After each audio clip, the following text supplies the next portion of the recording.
All right, y'all, welcome to the Vulgate Season 2. Today we have a good friend of mine, Marky Rizzo. He's a great dude. I met him a couple years ago after my first Ibogaine episode came out. The rest is history. So let's talk to Mark and ask him about his experiences with the mysterious African root bark called the Tabernanthe Iboga, what he experienced, what he gained from it, why he did it, and what life is like now, being that it's been a couple of years since his experience. So, Mark, how you doing today?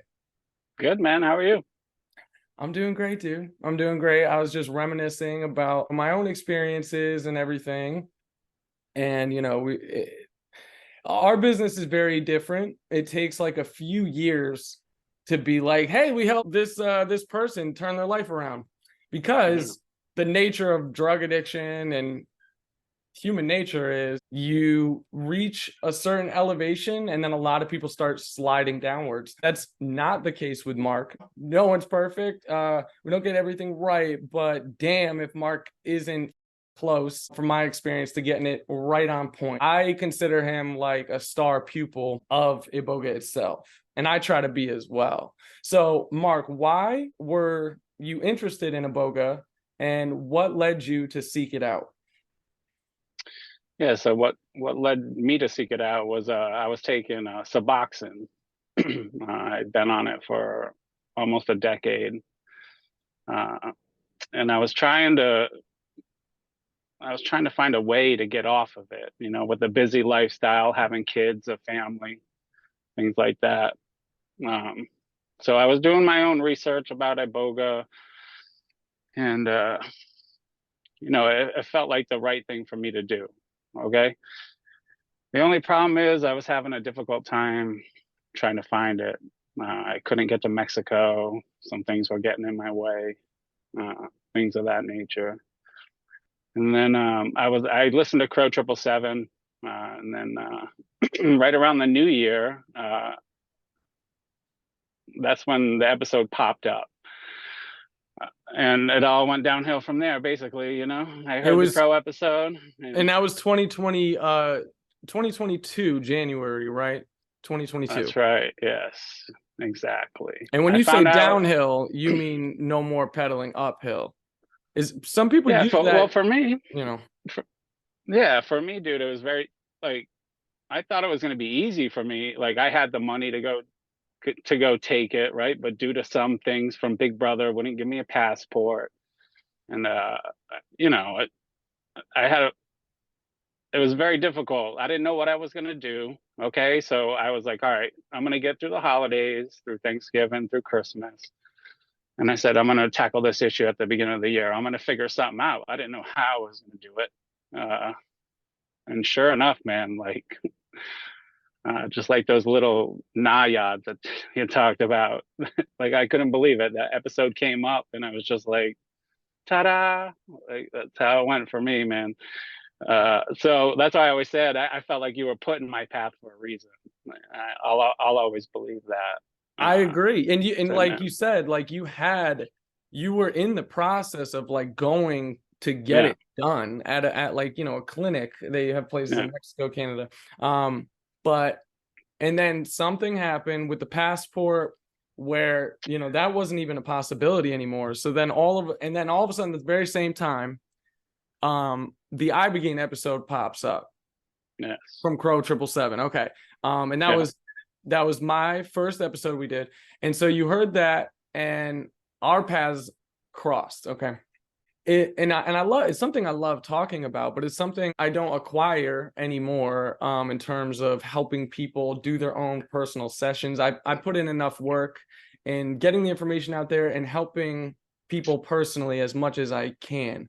Um, hmm, a lot of people don't get as far as you. And I want to say one of the reasons is because of the new opioids they have on the street, like fentanyl and xylazine or trank, right? yeah, I've had clinics call me and want my personal opinion or approach on how we deal with people using that type of poison, right? So Iboga is the most powerful medicine known to man, and that's my opinion. Okay, Now, it can scrub off decades of opiate use and long-acting opioid use that Mark and I were both on, Suboxone, methadone, buprenorphine, right? Yeah. Now, fentanyl, short-acting, apparently causes way more issues in terms of using Iboga to get rid of those things. And so I almost think, Mark, that you and I are some of the very last, like, you know, those movies where like Titanic, when the water's coming through and the doors are all closing, the watertight doors, bro, it's like we almost got our fingers like cut off like that. We're that close. Yeah. And you know, and we were at the very bottom. Like Suboxone is long acting, so that's harder to detox from because it takes not twice as long, but about 52 times as long on average. Fucking insane. It's like crazy glue, bro. It's like crazy glue. And exactly. And I was explaining that to someone the other day. I was like, you know, you can, if you don't like the way something looks outside, right? You can go out there and or something needs to be protected, right? You can go outside and you could just pour cement all over it, right? And you know, over time, over decades to, you know, a century plus, with just regular wear and tear, it's going to slowly deteriorate, and eventually you'll be able to get to what's underneath it. Now that's Suboxone to me. That's methadone, right? The long acting, really hard. You literally just have to wait. Ibogaine is like a jackhammer that comes along and just gets rid of it, right? You know, and that's how I like to look at it. But if you're talking short acting opiates, 52 times less as strong in terms of withdrawal process and all that. That to me is like pouring sand or like wet mud or sand on top of that area. And eventually, within a day or two, like the wind's going to take care of it, you know? Yeah. So, okay. But so you and I were doing the cement, right? Yes. We're doing the cement. And now I would say fentanyl is like sand and cement mixture with fucking tar in it or some shit. But either way, as bad as fentanyl is, whatever, I almost believe we're in the realm of like man-made scourges that the creator's allowing, to literally get rid of some shit. Okay. And I'm not like for that. I just that's the way I see it because of how much trouble Ibogaine, the most powerful medicine known to man, has scrubbing things off. Not medical advice, just my opinion. So I think we're in a different realm. I just want to preface all that to say, like, wow, like Iboga still worked on something like Suboxone for this man. Okay, so Suboxone, you're dealing with that. Now, how many milligrams were you at on Suboxone for the majority of the duration of you taking Suboxone? Where were you at on average? Yeah, 4 milligrams for me would be my average.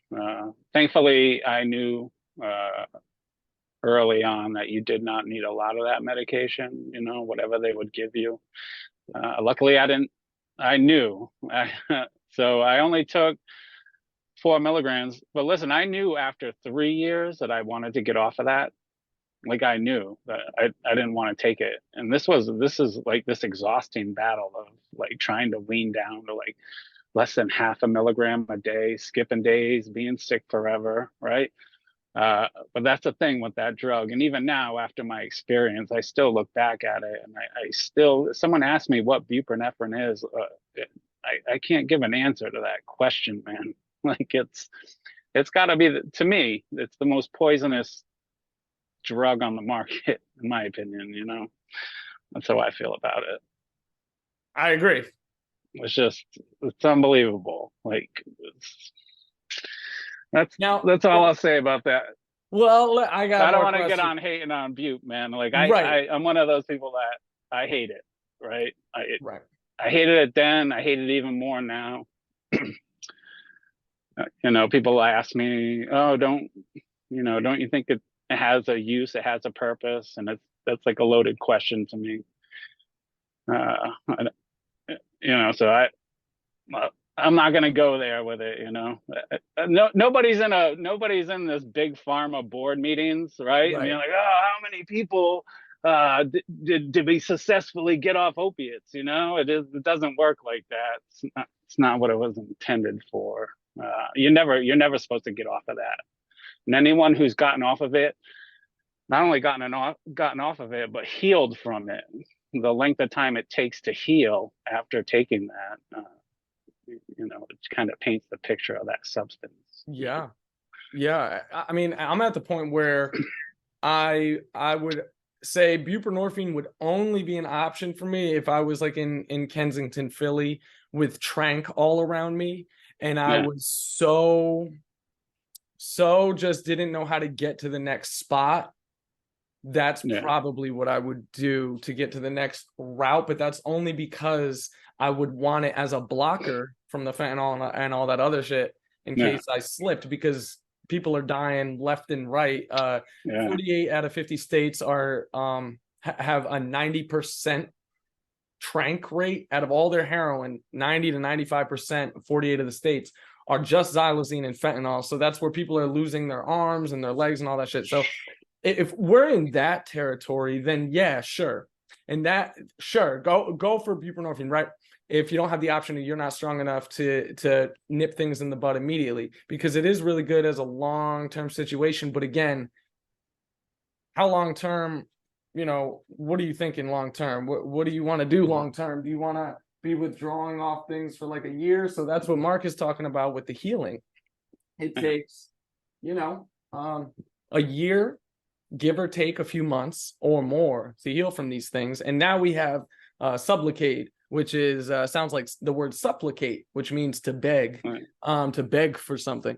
Sublocade is the injectable shit that is 45-day half-life, give or take, but then you get it once a month, and that all stacks up. And again, I'll say something different than someone's regimen, someone that gets it every other month, and they'll be like, nope, everything you're saying is bullshit because I get it every other month. Like, either way, you're stacking up a long-acting opioid that takes years to get off of.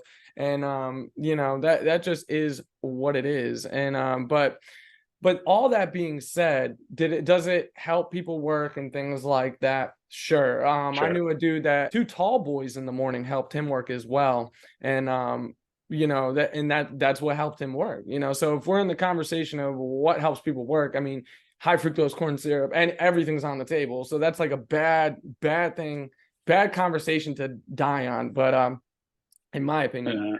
But the buprenorphine, so we feel that way about it. I'm not for it, but because of all this crazy shit out there now, it's like whatever. I have opinions about all that type of stuff. But so you said it takes a year or it takes a lot of time to heal. Okay, Mark. Yes. What do you feel like while you're healing? What does it feel like if you stop taking Suboxone for a few days to a week to a month? Like, what do you feel like? I feel like walking death, man. When you're on it, when you've been on Suboxone for a long period of time, you're going to start to notice some things, right? You're just a shell of a human. You don't have any emotion. You, you don't care about anything. You don't really have joys, and you're faking it through life, right? Which is no way to live. Uh, but when you get off of it, it's just this.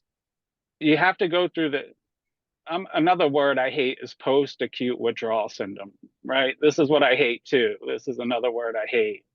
So after you withdraw, I call it the healing process. So once you get cleaned out, it's going to take some time, and it's going to take a long time to to. I mean, if I was being honest, like I would say, like I went through about 15 months of healing from 10 years of Suboxone use, if I was being honest, James. Mm. And I don't mean that, even though like I did Iboga, which look, it was great. Like it put me in a position to never to not to look back, not only for Suboxone but anything. Like it put that chapter of life behind me. How was it for you, James, when you got off of it? Like do you remember, like Yeah. Suboxone is just like, I don't know. It's very difficult to explain what's it like getting off.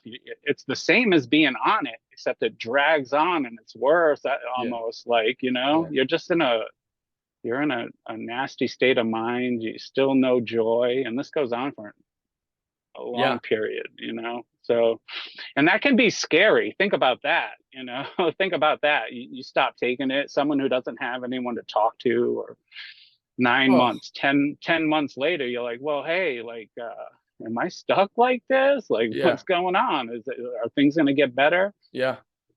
You know? Yeah, if you talk to women experienced in this issue, a lot of them would compare it to like the worst menopause symptoms you could possibly imagine, coupled with giving birth. And it's like, that the pain, there's some women that be like, how dare you compare anything to giving birth? I understand all that, but the level of constipation from things like Suboxone and methadone, you're giving birth like every 2 weeks, and it's yeah, like it's really painful. A lot of people have to go to the hospital to get shit scooped out of them, literally. Really bad. And I'd like to go back to what you said. What's it feel like when you're coming off it and you're on it, right? You're never comfortable. You're never comfortable. Always hot or cold. And people are like, oh, I could deal with that, right? But it's everything you're experiencing physical is happening internal. So spiritually, this some of our clients described it as their brain was on fire coming off of it, yeah, and they felt like they were literally in hell in the inside, not the outside. yeah, So, and then what you're sweating out, you can smell, everyone around you can smell it. It's disgusting. yeah, And when people want to compare that, things like that to, well, kratom's just another opiate. It's like, I'm at the point where, okay, we can call it that if you want. Okay, now let's talk about fentanyl, xylazine, and the way Suboxone smells when it's coming out of yeah, you, the constipation. What about this? When I was on Suboxone, I didn't sneeze or yawn the entire time for yeah. years. I didn't sneeze or yawn. Did you have that? Yeah, until you get off of it, and then you made up for it coming off of it. Yeah, yeah, That's yeah. what it was, sneezing and yawning for months and months and months on end. But here's the thing. when Well, when you let me. I'm going to beat you to it. Yeah, I'm going to beat you to it. We're all not right, telling anyone to get off buprenorphine or that you shouldn't go right, on it or anything like that. These are our experiences with these things. I just want to say that because I'm hosting this and I'm like, shit, I don't want that to be the point. So let me yeah. jump in and yeah, totally, totally, I and can't I yeah, can't speak. I got a cheat code. I did a Ibogaine, right? Like, so I'm relating what I went through using Iboga. That like, I don't, which I would just consider it to be like, I got cleaned out. That's what I felt happened. I got cleaned out, and I had, coming out of my experience, and I don't want to say I was sick. That wasn't the case. I was just tired, right? I was very tired, but I was in such a good place to never, like, mm, if I was tired or something like that, never once was I like, oh, I should just go take some more Suboxone. I'll just get up and start doing stuff. That wasn't even there. It wasn't an option, right? But you still do go through some things because of that nasty thing we were taking for yeah, 10 years. yeah, I knew I had to heal, and that's what Iboga did for me. It allowed me to do that. You know, I and think most of it's mental. A lot of it's mental, right? Like, more so than not. yeah. Uh, it totally clears the mental part of it for you. And that's everything, right? You're a strong person who's lived a little bit. You can deal with some uncomfortability. It's that overriding drive Yeah, to you just cannot handle this. You're gonna take something. It definitely for me flipped a switch that yeah, enabled me to like and what you're talking about. You still have to heal after the Iboga, right? And I think for me, the majority of it was I felt like a fresh, brand new baby and I had never been in the world before. So all of my senses were like real freaked out about like hot, cold. So some people will confuse that for withdrawal. And a yeah, lot of the times though, they convince themselves it's yeah. withdrawal. and then Yeah. go use, right? But for me, I numbed the top layers to all my cells for over a decade, and Yeah. now their heads finally above water, and shit's different, and they're just not used to it. So like it, Yeah. and that's the thing, right, Mark? Like it's about the mindset. You still have to then pick up your barrier Oh, of cross and course. walk. Yes. Like, and some people literally want the switch to be turned off and everything else to be turned off as well. Like they just kind of want to be high again, in my opinion. If Yeah. yeah, Well, like you just forget what it's like to be normal anyway. You have no idea. Most people, my last idea of being normal was in my mid 20s. So you kind of forget. But did you understand how abnormal you had become? Because I didn't wow, I understand didn't. until after. Yeah, not until like maybe the past 6 months. Yeah. Yeah, it takes a while. It's probably better that we wait so long to talk about this. Because even like as 6 months after Iboga, I thought it was great. Then 9 months after, I was like, oh, this is great. I feel amazing. But I didn't even feel close to amazing yet. And I just forgot what it was like, right? Yeah. Then a year later, then, 15 months later, 18 months later, I continue to progress, Yeah. so Yeah. All yeah. right. So you were shown a bunch of stuff during your experiences, and Hmm. a lot of this people, when you start getting into these areas, people don't like to include these type of stories, what we're about to go into, with like Hmm. near death experiences or actual spiritual experience, because they are saying that it's a fabricated drug induced situation, right? um Right. and I would agree with certain drugs and the descriptions of like certain things. um how do you feel about that? I feel like Iboga is completely different, and it's more connecting you with something rather than fabricating something. And why don't you just, do you want to tell us what happened for you? Yeah.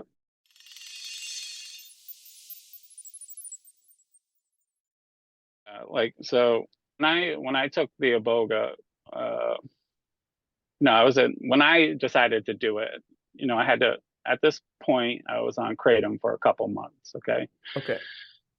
Maybe not quite 2 months, but close enough, trying to get the Suboxone out of my system and switching to something that was short acting. Uh, so I had 1 week. I had 9 days basically, right? 2 weekends and Monday through Friday to get it done. So I had all day the Friday before I took it was my last day at work. I took my last dose of kratom early in the morning, like 5 in the morning. So I had to go at least 24 hours, because I was going to start the next day, right? So, I didn't sleep Friday night, basically, right? I hardly slept the night before that, trying to prep, to get ready to take this. So when I took my test dose of Ibogaine, I literally like it took away any withdrawals I had, right? And I just felt amazing, and I passed out. Okay, I fell right to sleep. And I stayed that way. Like I just set alarms, and my wife would wake me up, give me my next, and I'd wait. I'd go back to sleep, and I go back to sleep. So that's how I went into it. So the alarms were, just for the audience, the alarms were for what? Dosing. Your dosing. So you're taking multiple dosing throughout the experience as like a buildup. Okay. Right. Yeah. Especially when you first start, you take a test dose, you have to wait an hour. You Right. take another dose, you wait an hour, right? Then you take two more, you wait 2 hours, then you got to take those, right? So you gradually go into it. Yeah. So I was asleep during this time. Mm-hmm. And that's how it worked for me. And then I was having a lot of flashes of things, Mm-hmm. like real dreamy like, and it like until I heard the drum start beating, and the room lights up, and you look up, and I had these I call them weedy people. I could almost swear, right? They were looking down at me, and I was staring up at the ceiling, and they were all coming in and looking down at me, like investigating me and giving me a head nod, And and these like a were bunch of them. like they look like tribe members, like Iboga, Bwiti, African tribe members, Yeah. like jungle Yes. shit. Okay. Yeah, like yeah, like I would have thought, yeah, like like I was there, dude. Like, Yeah. like they gave me the nod of approval, and then from there, uh, that's Now how you I got said they sent off. were like scoping you out like one by one, right? And then they all Yeah, scope just you out imagine together. you're just staring up, and there's a border, almost like I don't want to say I was laying in a grave. I was looking up, but they would come in from each side, and they're looking down at me, and they're like really investigating me, moving, looking, and they'd give the head nod, and then someone else would come, and this went on, and yeah, just I felt like I got the okay. That's how I felt about it, you know. That's what it And then sounds from like. That's what it yeah, that's sounds what like. it was. Yeah, it was amazing. And So then once you from got the okay, what happened from right, well, then I ended up. My first few experiences were the most like I felt like I was there for a long, like the most things I can remember, right? Like they had stories behind them. Uh, Besides like the introspective part that happened later, right? My second favorite part of my Iboga journey. But yeah, so I ended up in this cylinder of liquid, basically. It was like octagonal in a way, and there was a catwalk around it, like with a metal floor, and there was buttons and levers all over the wall. And there was a guy there who kept looking back at me, and he's pulling levers and pushing buttons and looking at me. And I'm like, okay. So that goes on. Next thing I know, immediately I am in the rainforest. I am on like a double decker boat with one of them large, like circular paddle boats on the yeah. back, motorized. Wow. And I pull up into a village right in the middle of the rainforest, basically. Yeah. Uh, so, like, and I'm like, when I mean like you're there, like, I mean like you can smell, like, it's very, it's extremely HD. You smell everything.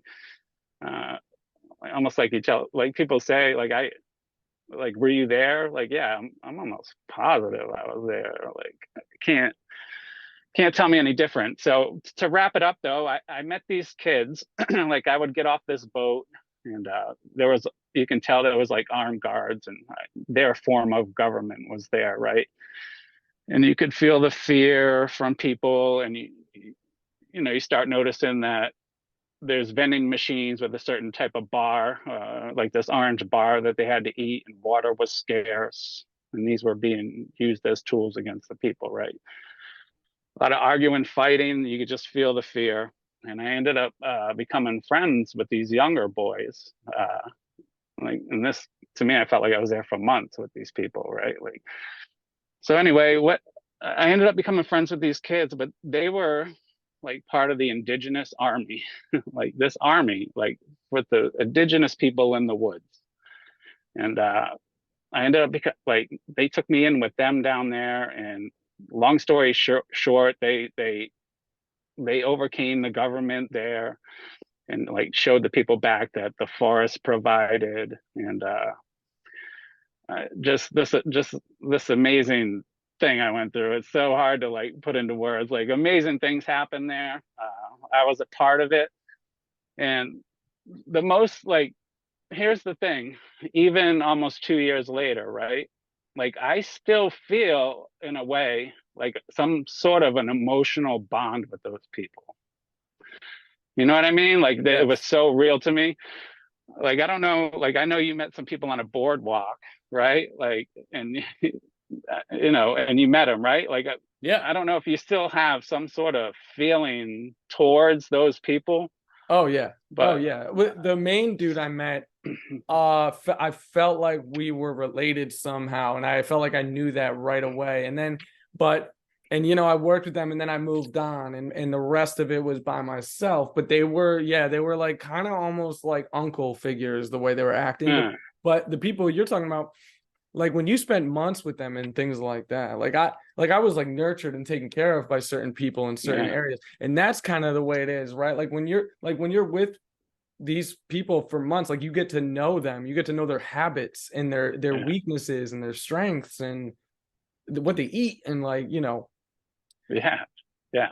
Yeah. Not only like, so when like when you open, here's the craziest thing too, because like when I started coming out of my Iboga experience, James, when you have your eyes open, right? Yeah. And like you're back in reality, Yeah. right? Like, but your third eye still firing and up here and still playing that picture, right? Yeah. Like I would see them like cheering me on, leaving, going back, right? Oh wow.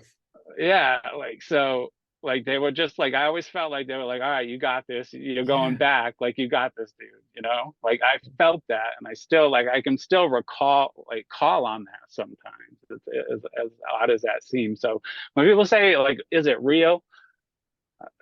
To me it is, right? But that's hard to explain to somebody else, right? Like how can, if it was so fake, why do I have these emotions? Right? Like why was it that strong? Like if you come out of a dream, you can be scared and then you'll be like, oh, I was just dreaming, right? Right. But none that never happened with me, you know. Like I feel like I know I was there, uh, you know, whether that be the astral, whatever plane I was on with these people, like I was Yeah. there. Like Yeah. I had something. It wasn't just a manifestation of my mind, you know. No. That's how I feel about it, you know. I agree. Some next level shit. So what happened? Now I think it's so interesting the details of the orange bar that was in the vending machine and you know Yeah, it's so weird. A lot of my experiences were people with clipboards um yeah, giving different doses of different types of pills to people every morning and they would swap out and change the amount and change the whatever we're putting in there and then they were testing people's like physical strengths with like machines and seeing how yeah, like the drugs or whatever was affecting them. But I just think it's interesting. Suboxone is yeah, orange and you know the orange yeah. bars and Yeah. you know yeah. Do you want to tell us more about Well, I that? remember the first time I went to eat one, I was gonna try it, and then one of the kids knocked it out of my hand. I was like, no, you know, I was like, Yeah. no. I remember that vividly. Um, but yeah, I mean, it's just, I guess the same things that happen in this world we live in was happening Yeah. there essentially, right? Like there Yeah. was this tie between it, you know. The same Yeah. type of tricks were being played on those people, and Right. some people got it, some people didn't, and then you know the indigenous people came back and helped, you know. Yeah, it was amazing, man. You know, it's like I can live it in my head. It's difficult to try and explain it all, like, but For sure. And you I know, remember you telling me, see, Suboxone, Buprenorphine, when you're on these things, you don't always get to experience anything. I've heard a lot of people talk about how they can express anger and frustration, and that's about it. Like joy, yeah, sadness, all those other things kind of fall by the wayside. So I remember you telling me early after your experience that you got to kind of experience feelings of like the highest highs and the lowest lows yes, yeah. and kind of go back and forth between those two. If you're lying in bed and you are awake, you start to get these rushes of these vibrations all throughout your body when Mm. you take it. Now, when that happens and your eyes are open, it's an amazing, like it feels pretty amazing, right? It's just Mm. skin's crawling and you get these waves through your body. Now, when those things happen, this is how I recall, like when those things were happening and you're in the experience, that's when the amazing things happened inside, right? Like, Mm. so if you were gonna, you'd feel that wave, and if it was a sad wave, it would be awfully sad, or it would be the most amazing feeling in the world, right? Because I remember the night before when I was with the people in the forest, the night before everything changed, I could tell like there was a lot going on, and they were like cooking things up and setting something up. Something big was going to happen. So in the morning time, when the sun came up, all of a sudden I was ripped up into the sky, right? Like almost I felt so close to the sun, I couldn't Mm. hold my eyes open. And this constant beep, beep, like it was just ravishing through my body, and I could feel like rain splattering against me, like all these things, and it was just like it would almost like the best feeling you could ever have in the world, right? Mm. I'm being suspended in the air, and then like I got let down back to the ground, and like all of a sudden the rainforest starts raining and fruit starts growing on trees, and people are getting like going picking their own food, and everyone's all psyched up and happy, right? Okay. So when things like that happen, it's it's an in that moment it was a happy feeling. Okay, so that's what I mean by that, and Yeah.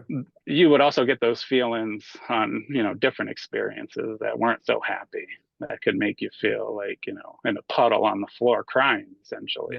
Yeah. Yeah. So there was a lot of that for me. Now, A lot. what do you think the purpose of all that was? That part of it specifically?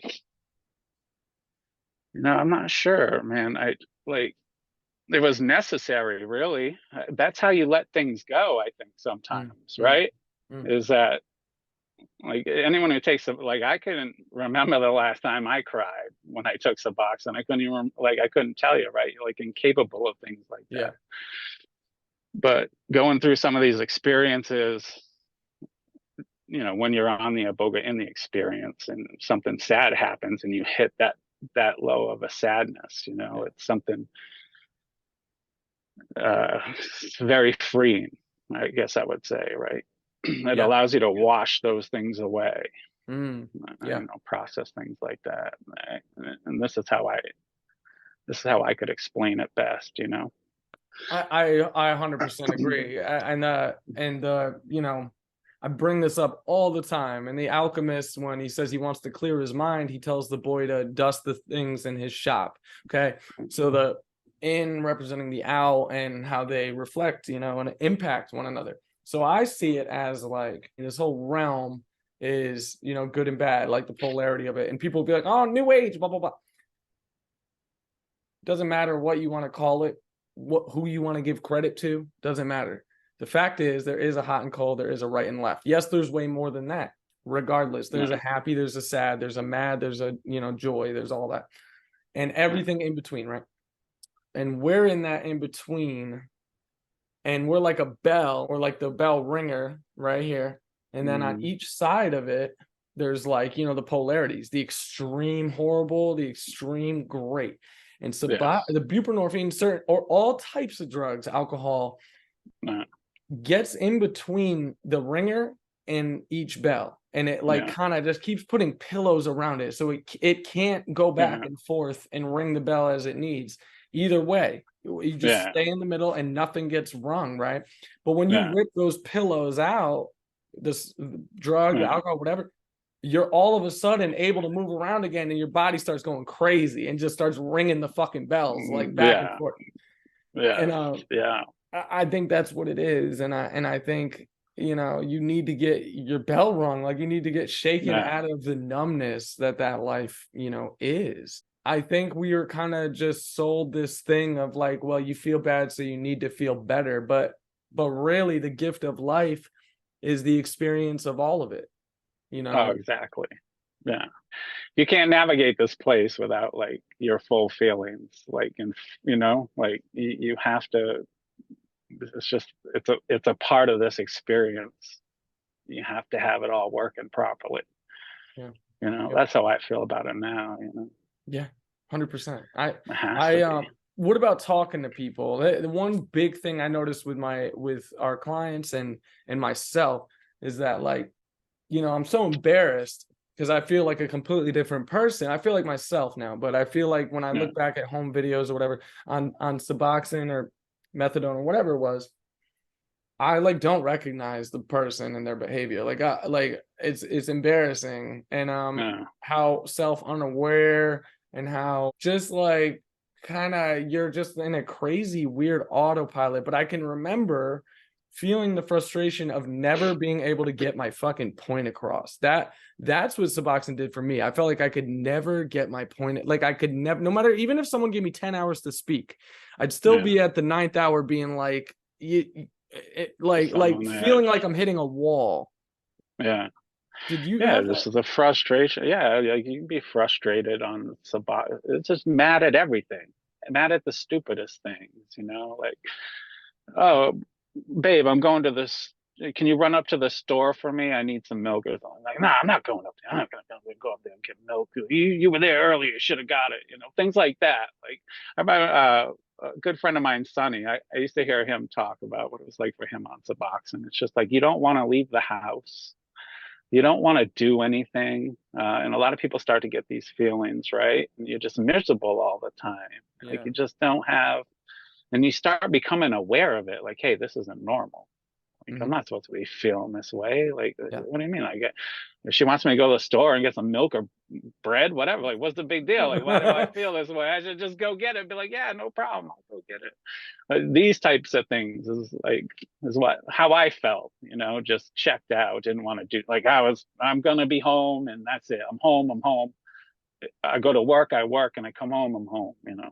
Yeah. That's kind of what it felt like to me. I didn't really want to do anything. Yeah, it was just that's why I was so desperate to get off of it because I was so aware of what it was doing to me. And I know there's tons of people that know exactly what I'm talking about, right? Hmm. I see it every week.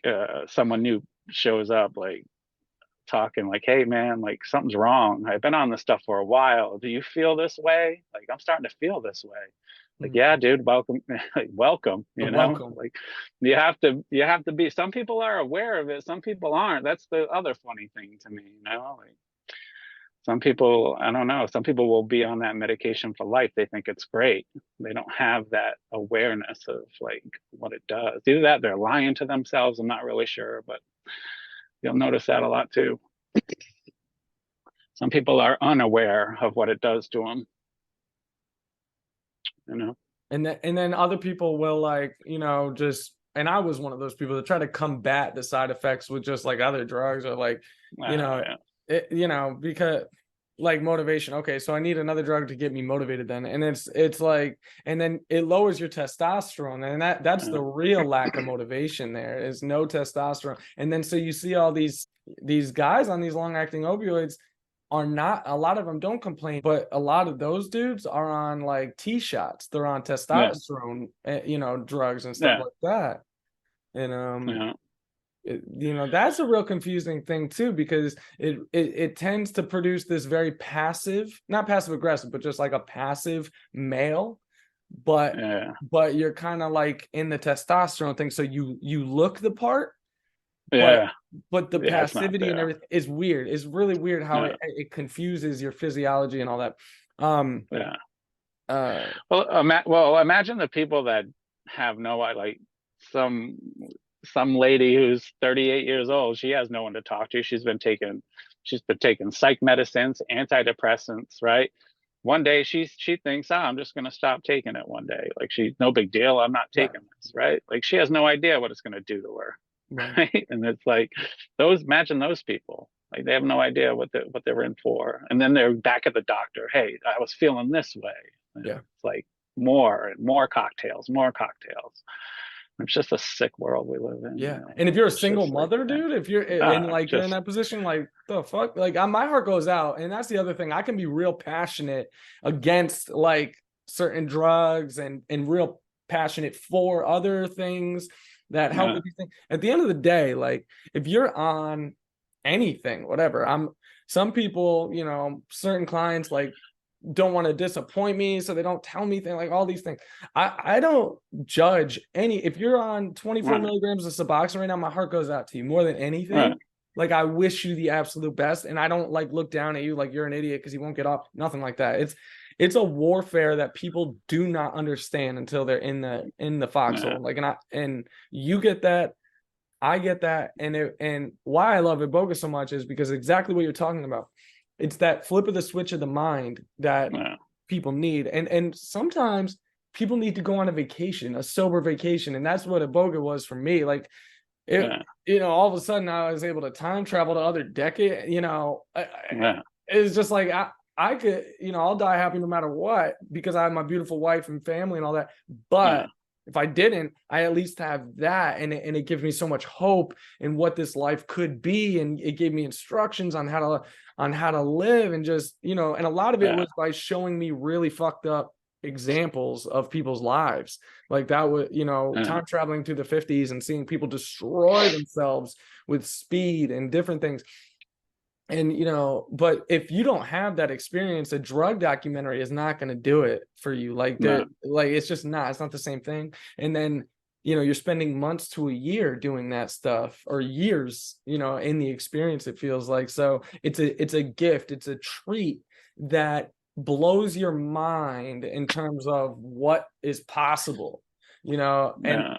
that made me able to deal with the physical things, deal with the that warmth missing, Yes. you know, and Yeah.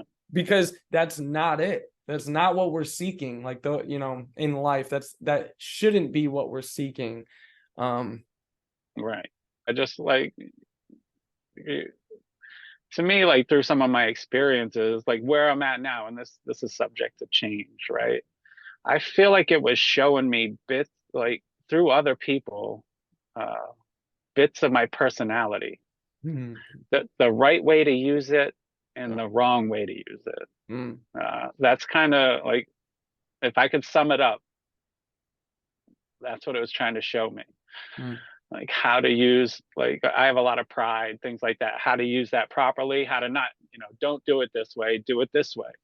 This guy didn't do it right this way, this guy did it right this way, through all the different, like I went a lot of places too. It's almost impossible to talk, because not every single place that you visit there has a story behind it, right? right.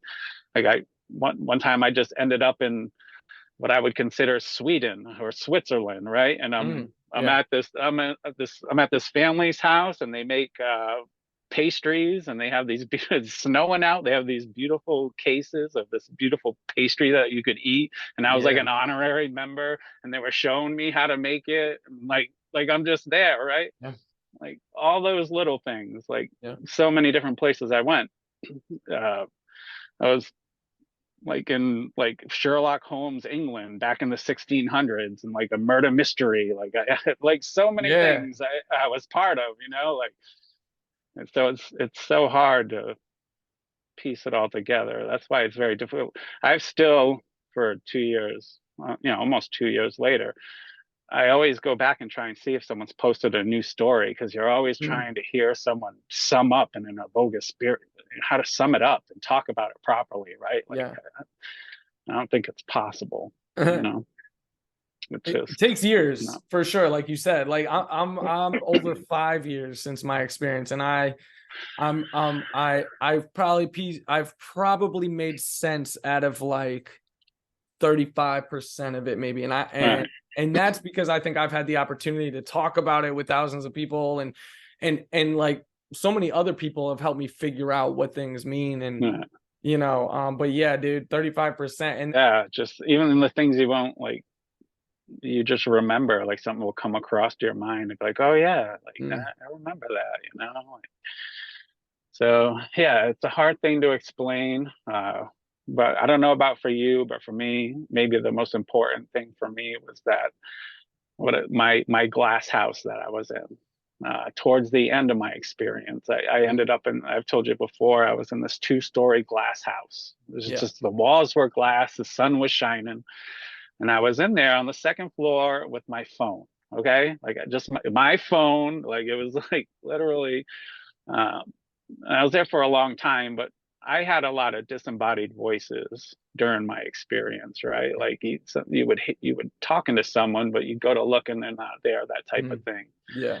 And that's like, that's what happened to me in that glass house, is when I kind of got put through the ringer a little bit, because all the disembodied voices were kind of judging me of how I was and things I'd done in the past, where I felt like they were talking about me, like, oh, look, he's, like I can remember like Yeah. oh, a bunch of things. I don't want to get super personal, Okay. but also, but after all that happened, I was going through like trying to figure out what I was going to do, like for the right, what I was going to do with my life, like how I Mm, was going to do it, like what the things I wanted to do. And like, you know how you're thinking, and like when you're on Iboga, the way you're thinking, it's like you're a rocket scientist, you know, you're like, oh, I'm gonna do, you know, I would, you know, oh, I have to do this, and I would touch the app, and it would splash, and you would hear, yippee, yeah, do that, you know. Or then if you did, you said you're going to do something else, and they'd be like, oh, no, Yeah. don't do that. And I was going through this for, well, fella, I was in that place for a long time. Yeah. But like everything in from that, I've accomplished in the real, like afterwards. Everything that I was in thought of and the things I wanted to do, I have accomplished, which that's how powerful it was for me in that experience, as far as wanting to get my business started and all these things. Yeah. And it kind of showed, like, I don't know if that was like my inner brain, but like I don't have any fear about trying things. Like I've lost my fear in life, right? Mm. Like I don't let that get in my way. Like if I want to do something, like most of the time we just get in our own way and try and talk ourselves out of it. Oh, this could happen. I can't do that. And it's like, Yeah. I don't really think like that anymore. Like it's just like, okay, I'm doing this now. This is what I'm gonna do. You know, I don't freak out about it, you know, or like Yeah. over plan. I just stay present. Like this is what I'm doing, and it just that's changed for me the most. I feel like post Iboga, it's just my outlook on life, Mm. Mm. and how to deal with it. Like I don't freak out about things anymore. Like I know that's not going to do anything for me. I Yeah. can't over plan things. Like I can just be present. Like the only thing that matters is like right now. Yeah. That's it. I'll deal Yeah. with tomorrow. Or if I want to do something, I just have to think about it and manifest. Like you manifest our own reality. As corny as it sounds, like that's what we do. Like, right? Yeah. To Uh, me, like that's like one, it sounds that simple, but it is that simple, right? it is. And just acknowledging what is and being patient, and like you said, like getting in the right mindset to be able to create, which is what manifesting is, right? You want to create a good life. So it starts with the thought. I had the thought of grounded extracts, I put it into practice, bam, that's manifestation, right?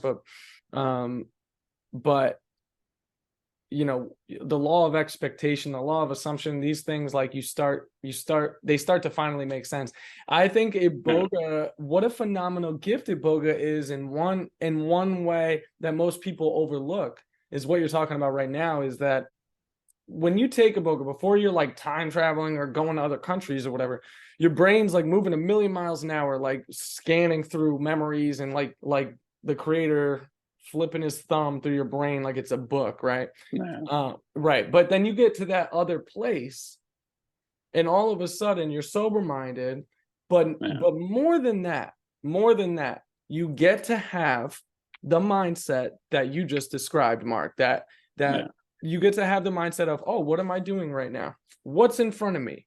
What's today look like? Oh, what is this? Like these drugs and booze and these lifestyles and habits and bad behaviors, like you said, take you into that fear realm about talking yourself out of things, freaking out, blah, blah, blah, blah. But now you're at a place where there's no point in freaking out. You're just living life and going about your day. Just doing it. So Iboga lets you do that in like other countries and other places like that. Okay. And it's like in the real world without Iboga or whatever, it takes so long for your body and mind and spirit and everything to get back to reality, if it ever even does, that you can talk yourself into staying in that mindset. Like the gift that Iboga was for me, and it sounds like you, is that instant, you're like, this is what it's supposed to be, and you get that for long enough, and then it sends you back into this place, and now it's implementing everything you learned in a different way, because it's a lot of metaphorical and everything, but so, and that's the goal. That's why Mark is a star student of Iboga, and I would like to consider myself one as well, because it's like what you learn in these things. It's great to learn that drugs are bad for you, right? And that's you think it's just going to clean you out so you don't want it anymore, but it teaches you so much about yourself, yourself. And like I got to go to the future, and I got contracts placed in front of me. I got to say fuck you to like record execs, and like like lose a bunch of shit. But it felt great. It felt great, you know, because I was doing what I was supposed to do in the moment. Yeah. You know, and I also got a ton of other great things that I didn't lose, that and I got brought from the process of being like a real low level employee and really working my way up to a top of a company and doing all those things. So I got to learn how to like interact with people at a certain level, and things that I carried over that absolutely work. The thing is, it's patience in this realm. It's like, okay, so this is how I think about it. When you're lucid dreaming, which is similar to the Iboga experiences, you can kind of manifest, you know, lucid dreaming, you can literally change your environment just, you know, as you think of it. And I think, Mark, the reason is because it's so short. Dreams are short. And I think this life is the very same way, except it's long. So you can change your environment as well, but you just have to do it block by block by block, because it's a longer experience. I think it's that simple. Yeah, man. You used to just want to go to work and come home. And now, before you did Iboga, you always wanted to have your own thing and start your own business, right? Yeah, of course. Yeah. Yeah, I did. Just like you just talk. I don't like, so it stops there, right? Yeah, that's it, right? Like, but like, yeah, I don't I just stay, like I'm telling you, and I know it sounds corny, I truly believe that it's not something I believe, it's something I know now. Like how to, like, I see it in my mind. Like, and it, when I say like I don't worry about it, like every day I think about it, I feel it, I know what it's gonna be like, and because I do that, I just start to notice that things start to fall into place for me, you know. That's the best way I can explain it. So it was like, you know, like what the other one who said you get these nods from Yah, right? Like, Yeah, Yah just like, nods. you know, yeah, dude. Like, yeah, I've gotten some of those, right? Yeah. Like, and I don't ignore them. That's good. I That's don't. good. So it's like, yeah, just I'm not afraid to fail. Like, if we were scared, like fear, man, yeah, you just can't be afraid. I'm not afraid to fail. I don't think it's possible. Like, I'm not afraid. Like, oh, what am I going to do if I'm going to lose my house, and I can't pay this loan? I can't do this. I can't get my business started. Right? Where you go? Well, don't do it then. Like, I don't have the fear anymore. That's beautiful. I just know, it's going to work. Like, Yah's got my back. There's abundance all around me, and I know, like, So I'm when you okay. say Yah, you mean the Creator.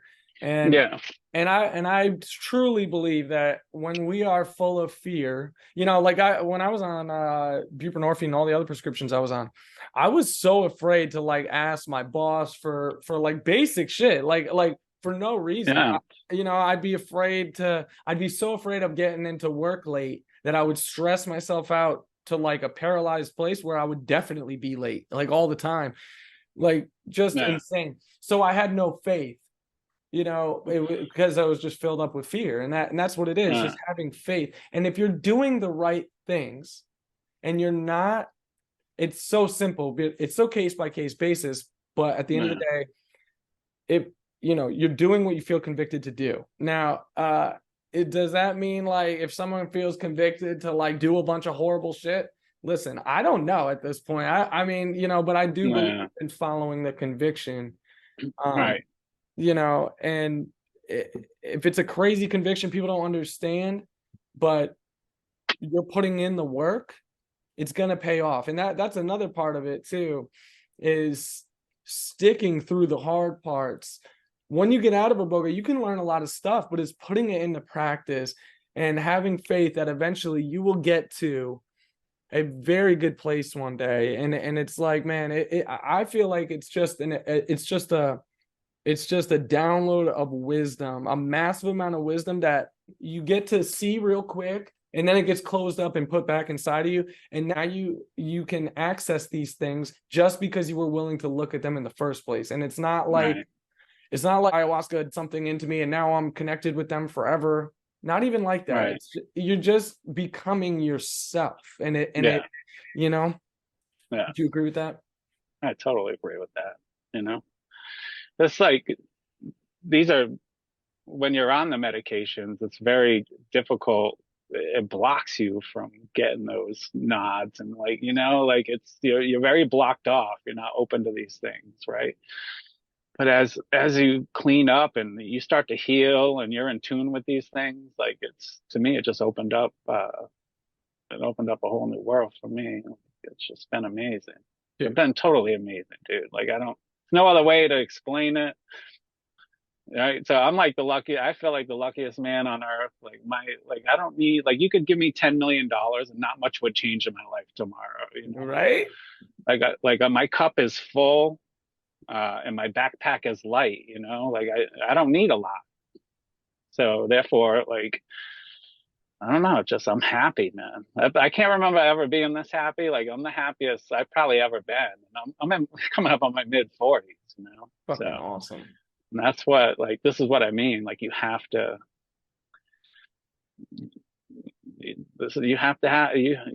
feel this way to operate this place, man, you know. That's why. If yeah. Yeah, if you want to do well and really be in control. And that, and the other thing is, again, just to preface this, I was like a trash can, like in terms of prescription, street drug, like, you know, Yeah. I was very structured with it, but at the Yeah. end of the day, I was just a really good trash can. Like, you know, Yeah. when so I'm not judging anyone that's listening to this and is like, oh, you guys think you're so great and you're more connected to the creator because you're not Nah. on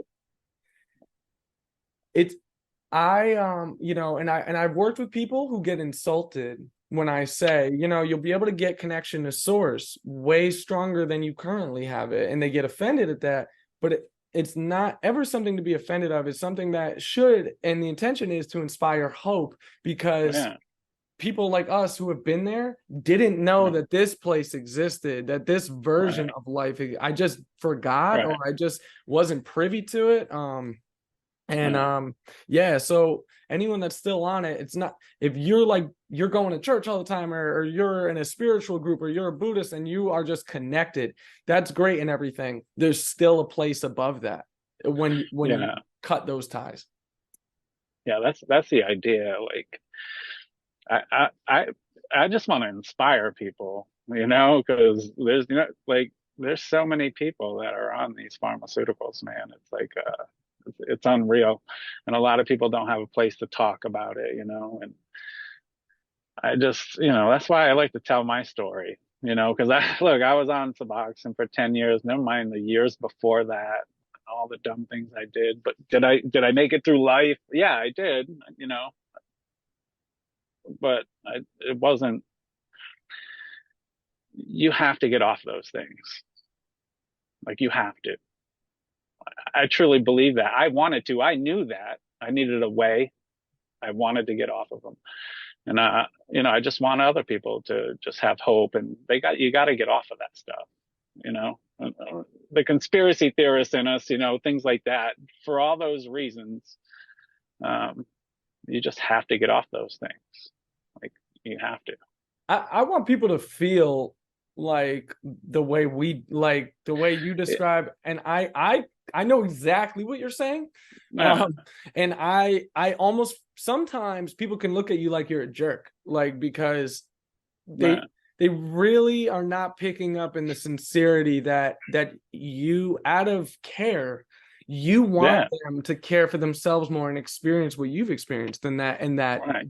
that feeling of deliverance that, you know, you can experience here. And then not even that though, too, like there was so many times I was in the Iboga forums online, and I was like, I would always see these people say, all right, I'm about to do my experience, and Yeah. then they would never come back. And I'd be like, man, that's so fucked up. When I'm done, I'm gonna come right back to this forum, and I'm gonna Yeah. be like, all right, guys, this is exactly what happened, and I'm so Yeah. glad I'm done.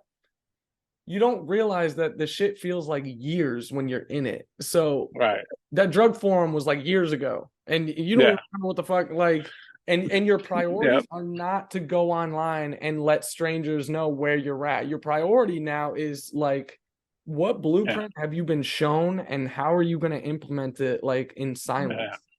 Yeah. Process that for sure, man. Yeah.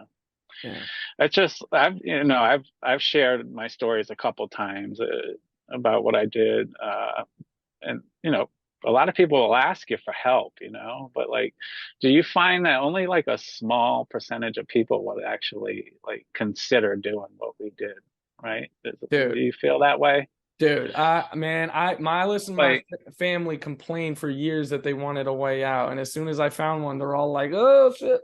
yeah, right. Like Yeah, that's how I feel about it. Like, I try and tell people, but that's not for me. No, I couldn't do that. What do you mean? Like, which is sad. That saddens me, you know?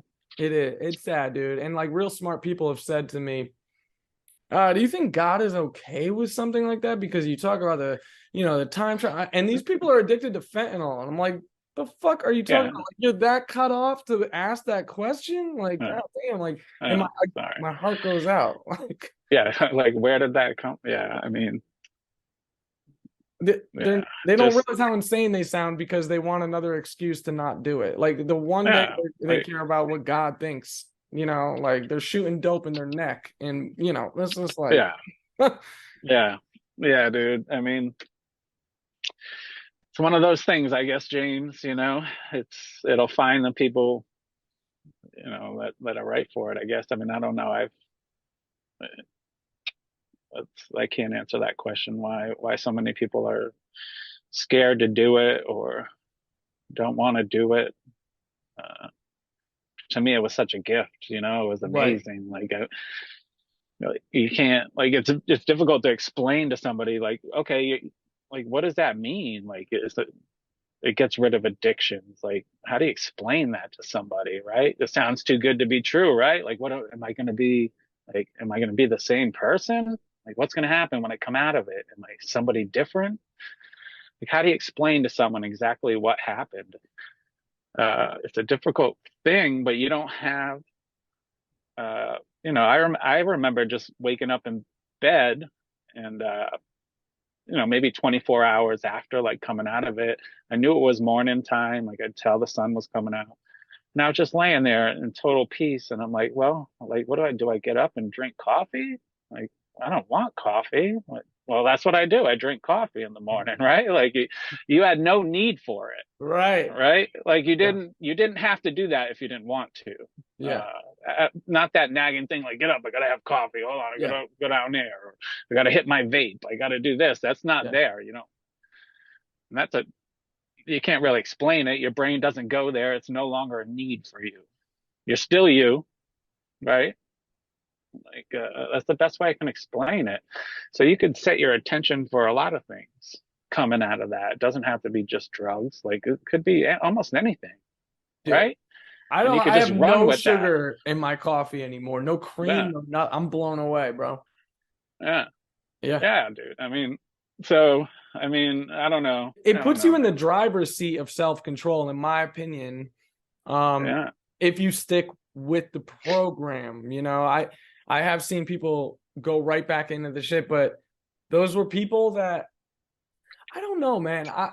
Again, people start to look at you like you're arrogant, or like you think you're hot shit or whatever, but they're, I don't know if it's like people aren't ready spiritually, people aren't are I don't know. To me, it shows a lot of true colors when I can flip my world upside down, start my own business, get married, have a yeah, family. Like, my entire life is different. I don't even relate to so many people of my past anymore because I'm just a very different person now. And but rather than being intrigued, some people are just kind of like, la la la la la. They just would rather not. And it's been a disappointment, I'd say. But at the same yeah, time, I feel like how like you're a special being. Like my shit was dusted off and I was able to see what type of supercomputer I'm working with. And it's Yeah. encouraging. Like it's, like Yeah. the first time I talked to you, Mark, I was like, you just sounded like every other dude on Suboxone that I talked to. Like you Yeah. just kind of like at your wits' end. And you're like, is this shit gonna work? You were very like, you were at the end of your rope, dude. And Yeah, man. so then the next time I talked to you, you were like, dude, bro. Like, I was in the rainforest, dude. yeah, Like it took me like, yeah, I didn't even know. Like it took me a while to call you, maybe over a week or yeah. something. Oh, I didn't know it what took a I couple yeah. months. I don't even know. I couldn't even. No, it was a couple weeks, I Well, it was a think, couple dude. months from the first time I talked to you, Yeah, maybe a couple weeks after the experience. yeah, oh yeah, yeah. The original phone call, I'm like, I don't even know what to say. Like it takes. I was trying to put it together, like like I don't even Yeah, know what to say yet, how to even put this experience into words. But yeah. I knew that I wasn't ever touching that stuff again. Like that, I knew. Uh, Yeah, but yeah, I felt like just okay, so from the outside looking in, I felt like the first time I talked to someone, I was talking to someone who was in jail for 10 years. And I just happened to yeah, say 10 years. That's what it sounded like, okay? yeah, And then the second time I talked to you was felt like someone who had been let out of prison on a technicality, yeah, sent to a private island and was given like champagne and fed grapes and shit for like a month.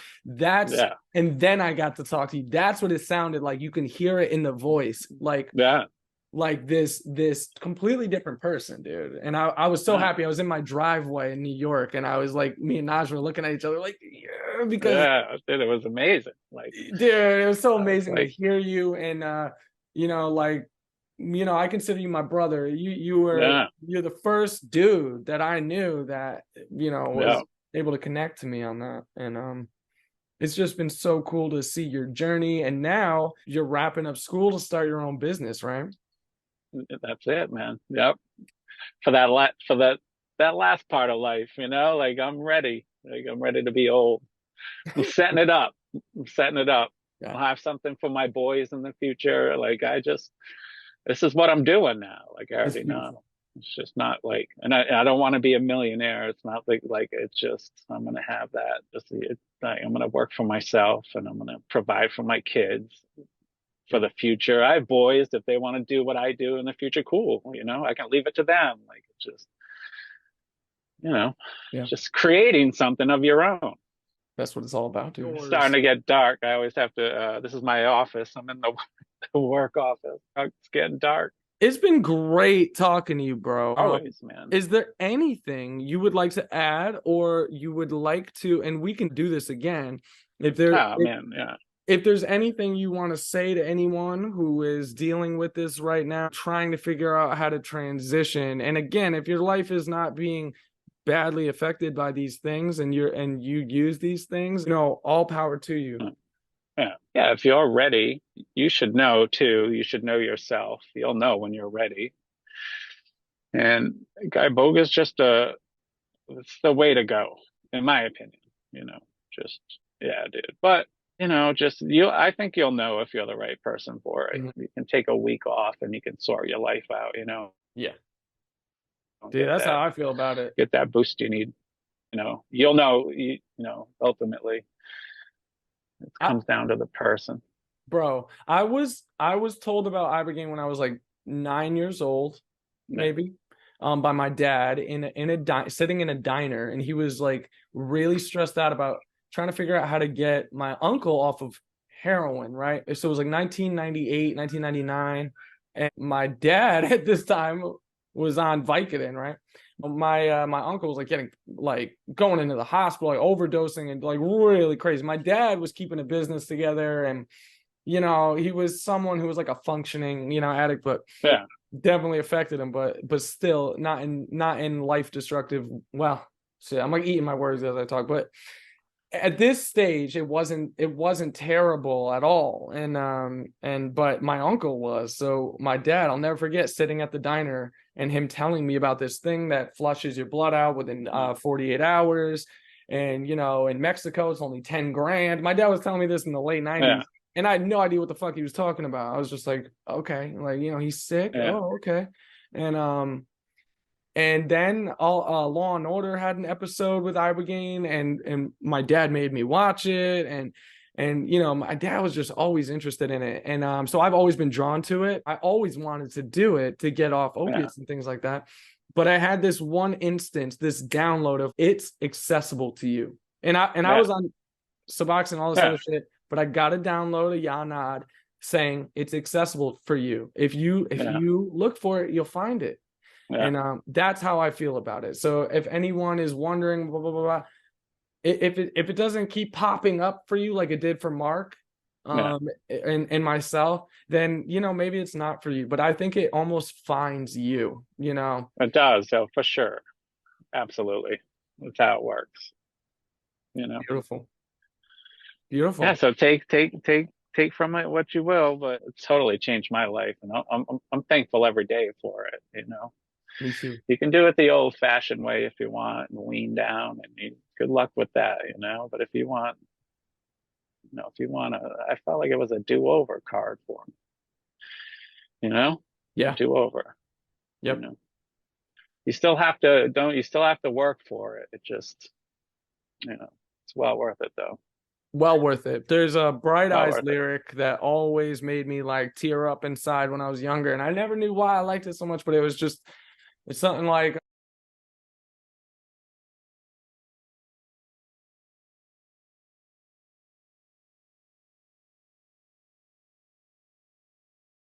and the guard will say to me, you are free, you are free, you are free. When I hear the lock inside the key and the guard says to me, you are free, you are free. Like, that is what it is for me. And that is what it was for me, and it still is. And I think if someone went through our memories, dude, they wouldn't be able to distinguish those memories from right now. Like that's how strong it was for me. Yeah. I'll never forget it. Never. You know. Yeah. And I know it's like, I'm happy because I know that's you never know 10 years from now, someone you love might have trouble, you know. So remember these types of things, that there is something out there that can help you. That's right. You know, that's right. That's most important. There's always something in nature, right? Yep. And it's like, well, would I get addicted to the escapism tendency that it provides? No. Like you hear me, Mark said, I can die happy and be thankful every day for that one experience I had. Would you agree? Oh, absolutely. That one time. It's not like any other drug. No, that's a teacher plant. That's not something you do you couldn't do it on Friday night if you wanted to. That's not how this works. Not this one. No, this is something to take very serious. Yeah. Very serious. Yeah. You know. Yeah. But it'll meet you. Like, if you're ready, it'll get you there. Yep. You know? Yep. We're learning how to treat ourselves better and treat other people better. That is the goal of everything we're doing in this realm, I believe. Like, and that is such a helping hand. It's such a helping hand. Yeah, it's amazing. You know, just it can help with a lot of things, you know, but just so happens it's, you know, it helps a lot with addiction, but it can do a lot of things, you know. It can do a lot of things. I've seen it. You have to do. Hey, if you're a young teen, you got to do it. And the bleedy people, you know, it's like you have to do it. That's right. That's right. That's an entire culture that initiates their teenagers into adulthood. Yeah. By doing that. This is a village with a murder rate of 0. So pretty remarkable stuff. And we'll be going into all that, unless we already have, on other Vulgate episodes. And maybe Mark and I will have another conversation about this awesome topic. And Mark, thank you so much for being here. I can't see you anymore, but I believe you're still there. I'm sorry. Oh, did I? Wait. Oh, my bad, bro. It's not your bad. The light's gone. It's nighttime. You see the square up? Oh, I said, there you go. I couldn't see myself either. Hey. How about now? There we go. There we go. False light. All right. That is dark. It's only quarter till 6, and we're dark. They changed the time, man. This is the first year I've been okay with it. Yeah. It's the first year I've been okay with it. I started getting up later each morning for some reason right before it happened. Yeah. and just put me right back on a Shifted you regular back. schedule. Yeah. There you go, dude. Yeah. So I'm a fan now. You know. Well, if I got an extra hour, I'm happy. You know. Yeah. I know what the sun's doing. You know what the sun's doing. You know. You know. The sun knows what it's doing, most importantly. Yeah. Heading south, baby.